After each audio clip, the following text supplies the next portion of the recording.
Well, hello there, Suzanne. It's Diana. How are you? I'm good, Diana. How are you doing? Very well, thank you. Please Figured be I better do it early, just That's in okay. case. Just be aware we are live on YouTube. Okay, that's good. I'm going to mute myself then and just hang out here. Sounds good.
Suzanne and Babak.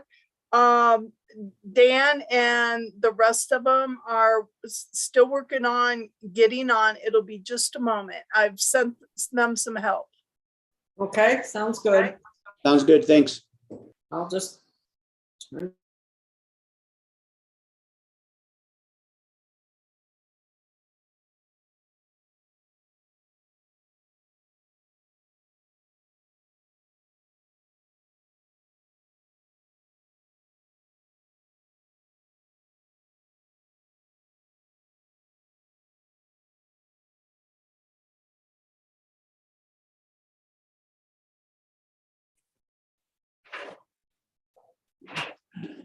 Okay, Are we there? Can you hear us? Yep. Oh, good. Yes. Okay. Well, everybody here? thank you. Yeah, closing those shades helps. Good. I look a little pale in the background, so. Kansas City. Uh, And the box there, so. I guess we're ready to begin. First of all, do we have anybody who is outside of the commissioners or the staff who want to comment? Looks Diane? like we have one attendee, his hand is raised. Right here. Oh, sorry. Matt Lawson. Mhm. Okay. I can't see any attendees. Yeah. Diana, can you let them in?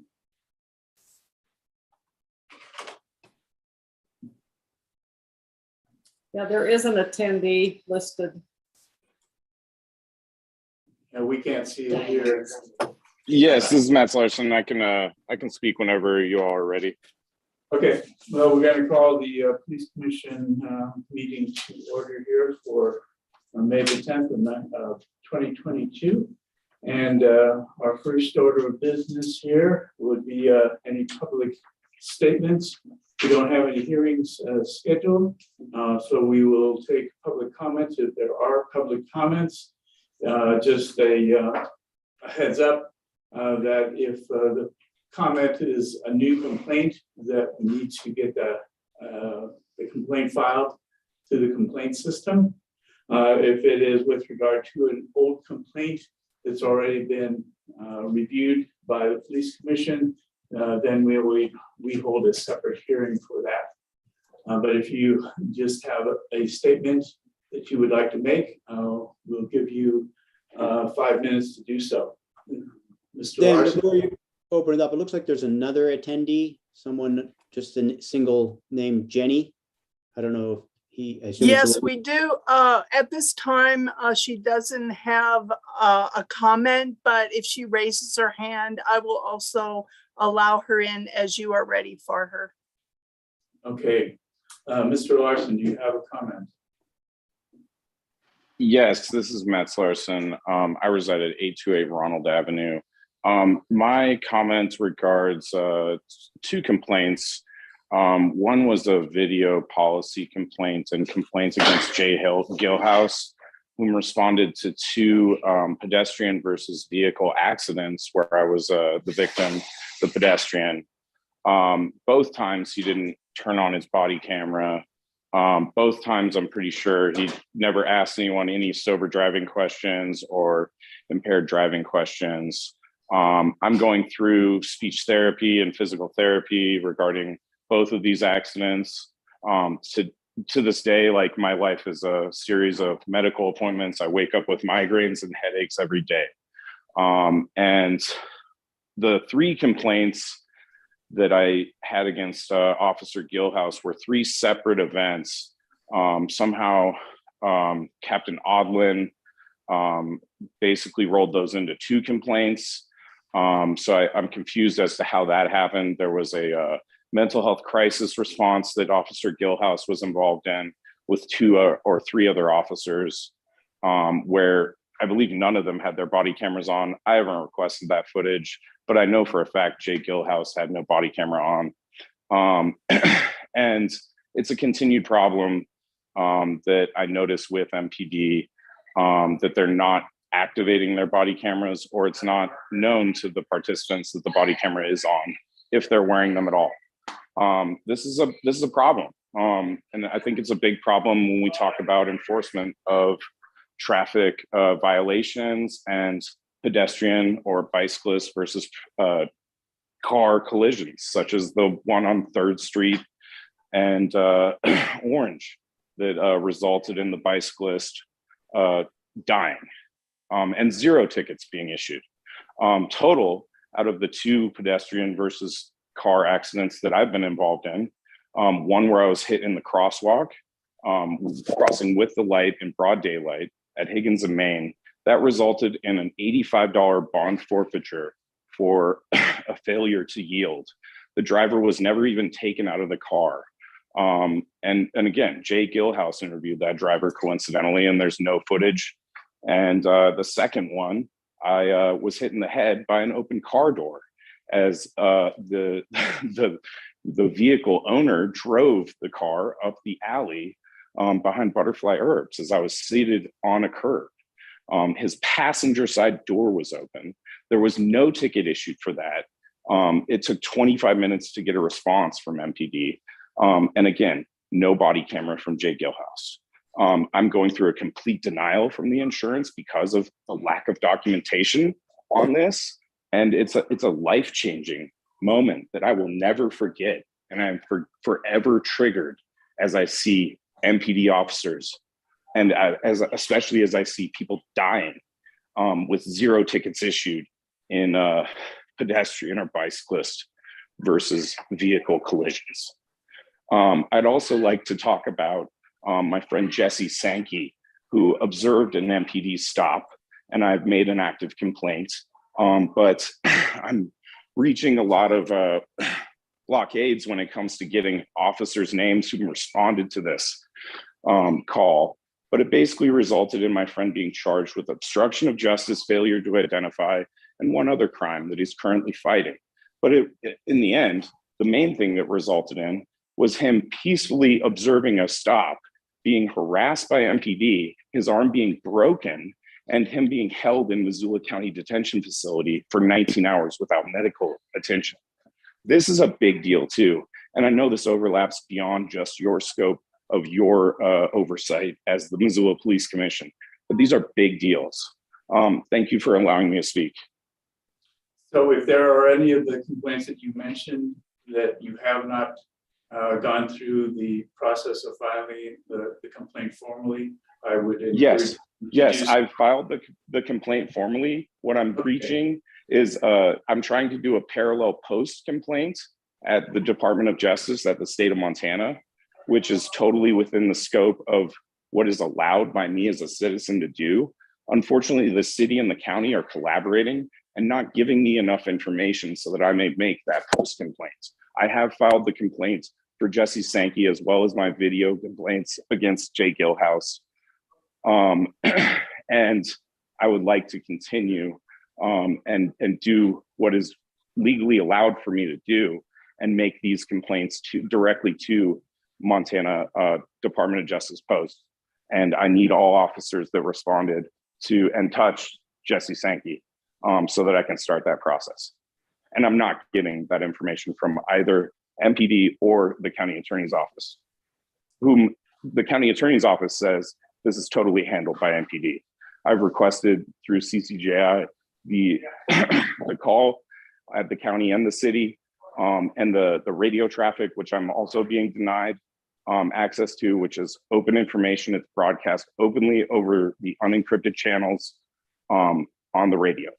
So I'm reaching some sort of blockade between the city and the county, and I'd like to get that information, the basic ARM information that's allowed for the public to see. Okay, thank you, Mr. Larson. Your time is up. Is there any other members of the public who want to make a comment during this period?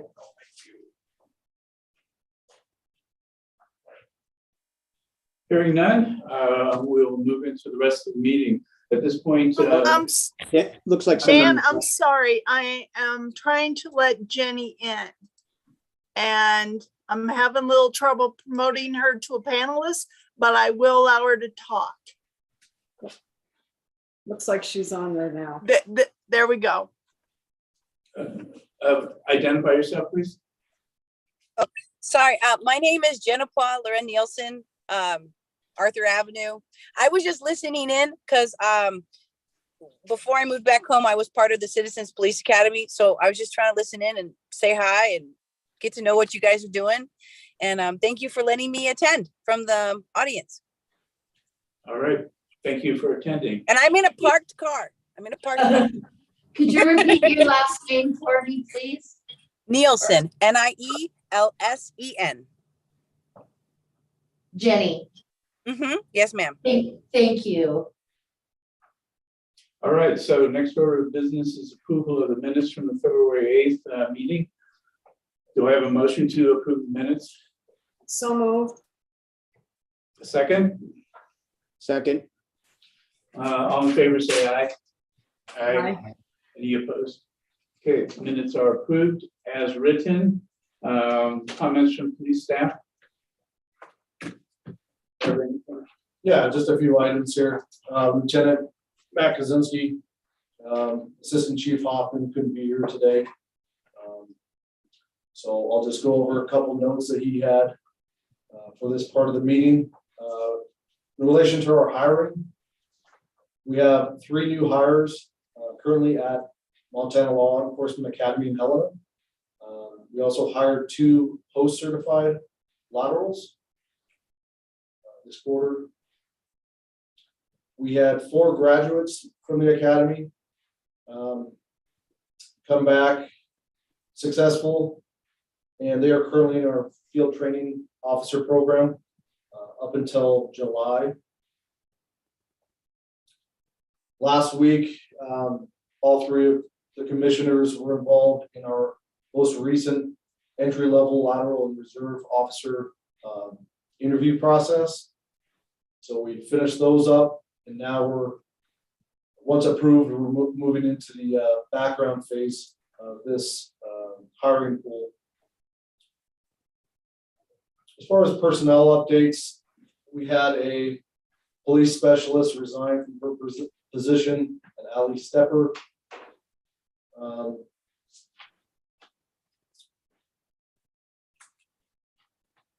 One of our records management gals named Morgan Lynch transferred. She transferred from records to a Allie full-time- was in records. She resigned. Morgan transferred to records Gotcha. at Dorothy Chamberlain. Okay. And then Dorothy Chamberlain, former call-in, accepted a full-time position as well. Health and welfare, currently 2 officers are out on work comp. And we have 5 on work comp light duty assignments. Military activations, we still have 1 officer who's technically active for over a year now. He was deployed. During that deployment, he ended up getting injured. So he's still receiving treatment and recovering from that. And as far as the budget updates, we're currently still preparing the budget for the fiscal year of 2023. That's all the notes I have. Thank you, Lieutenant. Next order of business, setting the next meeting date. I saw a tentative date of August 9th on the information that we received, but that I won't be available on August the 9th. I could be available August any time other than the 8th or the 9th of that week, or we could push it back to the following week. Tuesdays was a good day because of somebody's schedule. Was that Scott's? No, if we keep the meeting at 3, yes, it works for Scott. the following week is better for me than the week of the, August Same 16th. here, the same here. August- The 3rd week in August works better for me. The first 2 weeks in August, I will most likely not be in Missoula.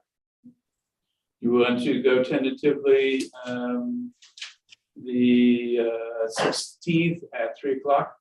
Okay, We'll hang on to that for the time being.